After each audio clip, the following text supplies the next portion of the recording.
अस्सलाम वालेकुम रहमतुल्लाहि व बरकातहू। तहरीक लब्बैक के कारकुनों के लिए बहुत बड़ी खुशखबरी है।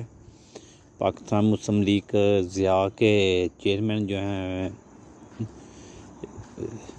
चौधरी एजाज़ुल हक जो है, उनकी जो तहरीक लब्बैक के चेयरमैन हाफिज़ साहब रिजवी से मुलाकात हुई है।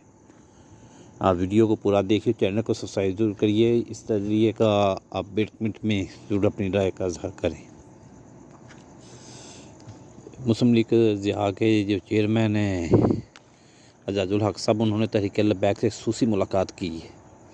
तो मुलाकात का हवाल जो इस तरह है कि तहरीक इंसाफ के जितने भी कैंडिडेट हैं, तकरीबन 70% उनके जो कागज़ात नामज़दगी इलेक्शन 2024 के लिए मुस्तरद कर दिए गए हैं। तो जो मुस्लिम ज़िया है वो उनके लाइन्स का हिस्सा थी, शुरू से ही वो तहरीक इंसाफ से मिलकर इलेक्शन लड़ रही है।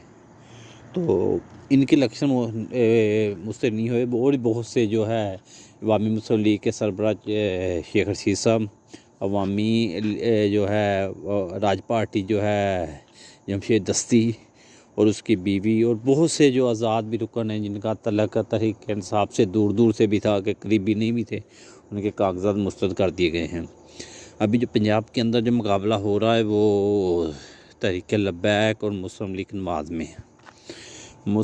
जो टफ देने के लिए इस टाइम जो पाकिस्तान के अंदर जो जमात है वो तहरीक लब्बैक ही है, क्योंकि पीपल पार्टी वो सिंध के मखसूस हिस्से में कराची के अंदर तहरीक लब्बैक का काफ़ी अच्छा वोट बैंक है, क्योंकि पिछले इलेक्शन में सीटें भी जीती हुई थी।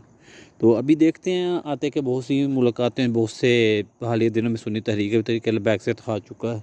तो अभी देखते हैं कि एक महीना बाकी है तो क्या होता है। आप वीडियो को लाइक करें, शेयर करें और चैनल का सब्सक्राइब ज़रूर करें।